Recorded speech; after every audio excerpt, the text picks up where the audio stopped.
Salve, salve galera do primeiro ano do Santa Maria, meu primeiro B, meu primeiro C, como é que vocês estão? Tudo certo aí? A gente espera, claro, que vocês estejam da melhor forma possível, mantendo-se aí no isolamento da maneira como pode. Se dá para ficar isolado, fica, se não dá, se cuida de certa forma muito em relação às formas de contágio aí dessa doença desgraçada, dessa doença que ninguém esperava. É um momento histórico, obviamente, que estamos vivendo, mas vamos fazer agora o quê? Vamos nos cuidar. Agora a gente tem que se cuidar. Agora a melhor forma é manter o isolamento, é manter o distanciamento, é se cumprimentar só. Oi, só dessa forma. Qualquer forma de contato já pode acarretar em algo mais complicado. E para vocês não ficarem preocupados com esse processo todo em relação às aulas, fiquem calmos. Vocês estão percebendo que a coordenação manda aí todas as orientações, tudo mastigadinho. O que precisa fazer é ler com muita atenção tudo que é passado, ler exatamente tudo, tintim por tintim. Se tiver alguma dúvida, até eu estou aqui à disposição para tentar ajudar vocês. Tentar não, para ajudar vocês nesse momento, certo? Agora é o momento que vocês têm que se preocupar aí, é claro, com o aprendizado. Por isso que eu até digo para vocês, eu até indico para vocês, mantenham-se dentro daquela rotina que vocês já tinham, aquela rotina de estudos que vocês já mantinham em relação à sala de aula normal. Só que agora, é claro, com os vídeos que nós estamos produzindo e mandando para vocês, vão se mantendo dentro dessa rotina, vai assistindo, vai respondendo aí as questões que tem ao final de cada capítulo, entra lá no portal positivo, responde as questões que tem lá, procura mais, pede, se for o caso, mais lista de exercícios, mas não fala, só não vai falar que não tem nada para fazer, tá? Agora acabou o recesso, agora a gente está voltando, então agora tem coisa para fazer sim. Então, esse é o momento que vocês podem contar com a nossa ajuda, né? De todas as maneiras possíveis, mas vocês têm que estar atentos, ler tudo que é passado, ler, assistir vídeo em relação ao tutorial, veja aí como é que você vai fazer, claro, para se inteirar disso. E não desista na primeira vez. Você não pode, tentou ali de primeira, ai, não consegui, eu vou deixar. Não, você não pode simplesmente, eu vou abandonar porque eu não consegui. Não, o que é isso? Como assim?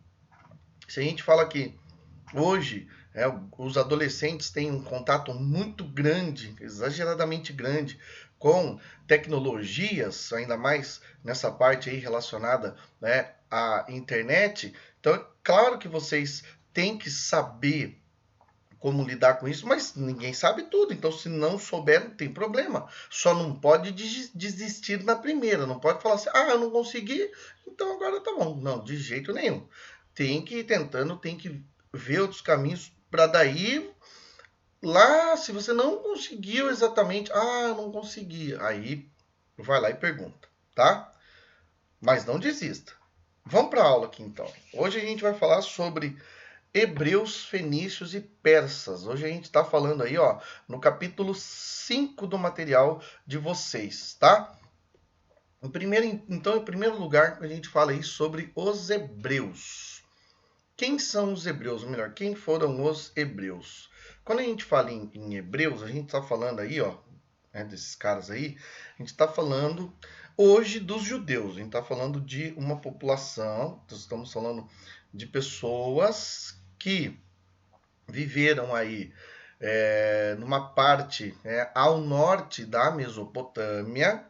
Eles não chegaram a se fixar na Mesopotâmia, vieram aí de uma região chamada Ur, na Caldeia, e desenvolveram-se aí andando, na vastidão desse território, andando para lá e andando para cá. E é claro, diferenciaram-se de todos os povos da antiguidade, por uma característica que é genuína. Qual vai ser ela? A gente já vai falar. Quando a gente fala nos hebreus, a gente está falando de uma população que tem uma herança cultural baseada em outros povos, então eles pegaram aí os exemplos e a cultura de outros povos e acabaram somando a sua, como por exemplo aí, uma parte dos egípcios, uma parte da cultura egípcia acabou contribuindo para com a cultura hebraica e também dos mesopotâmicos, certo? Onde é que estaria a origem do povo hebreu?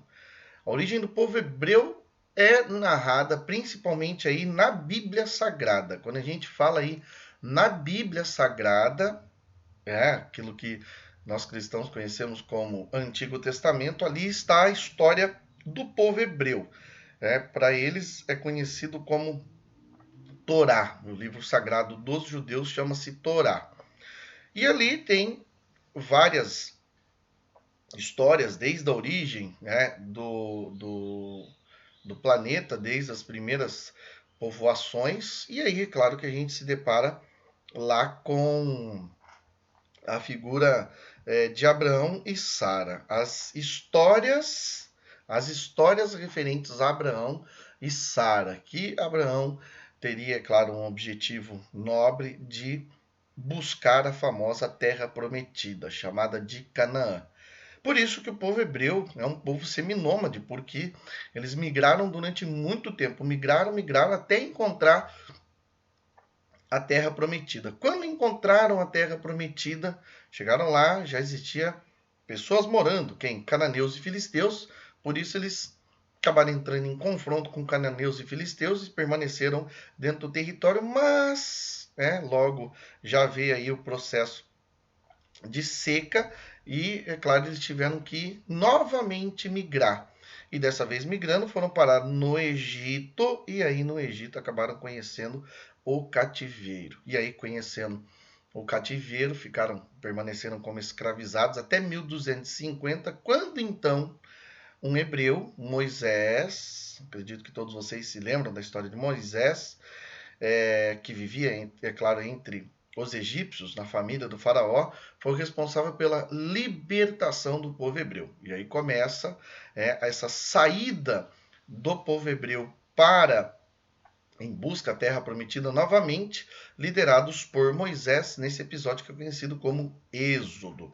Aí eles vão chegar na terra prometida, depois, é claro, de estabelecer contato com Javé, Deus, para os hebreus, eles acabam então estabelecendo e confirmando o monoteísmo ético. É assim que eles são conhecidos, é assim que são chamados, como os monoteístas da antiguidade. Por quê? Porque eles, diferentemente de outras nações, eles adoravam apenas uma única divindade. Já a maioria das outras civilizações aí é politeísta. Claro que eles vão se fixar aí nesse território, vão desenvolver toda essa organização aí territorial, até que tem com Davi, o seu primeiro grandioso rei, e a construção e unificação, é claro, de todas as tribos de Judá, as 12 tribos aí de Israel, em um único território, e depois com Salomão chegam aí à grandiosidade do seu desenvolvimento. Além dos hebreus, a gente tem também aí os fenícios. Quem foram os fenícios? Fenícios habitaram o que hoje seria aí o Líbano e uma parte da Síria. A Fenícia foi aí uma estreita faixa de terra entre o Mediterrâneo e as montanhas do Líbano. Então, uma estreitíssima faixa de terra onde ali inicialmente desenvolveram pesca, agricultura, extração de madeira e gradativamente foram impulsionados ao comércio porque a agricultura não foi a principal, não foi forte em relação à atividade econômica. Eles tiveram que então dedicar-se ao comércio marítimo, por isso que eles são chamados aí carinhosamente de os comerciantes da antiguidade e também por conta disso os navegadores da antiguidade. Só para vocês terem uma ideia, tem até algumas teorias que dizem que os fenícios teriam chegado no Brasil, muito, muito tempo antes de qualquer outro povo de um outro continente chegar aqui, certo? Só para vocês terem uma ideia aí como é que essa teoria é provável. Então, como eles navegavam muito aí durante a antiguidade, eles fundaram feitorias por todo o Mediterrâneo. Não chegaram a constituir um Estado centralizado. O que vai ter aí? Vai ter o domínio de uma ou de outra cidade mais importante. Dentre as principais cidades aí da Fenícia, nós tínhamos Biblos, Sidon, Tiro e Ugarit. Essas cidades-estados, que têm poder político como se fosse cada uma delas um país, cada uma tinha sua autonomia e elas rivalizavam entre si, tá?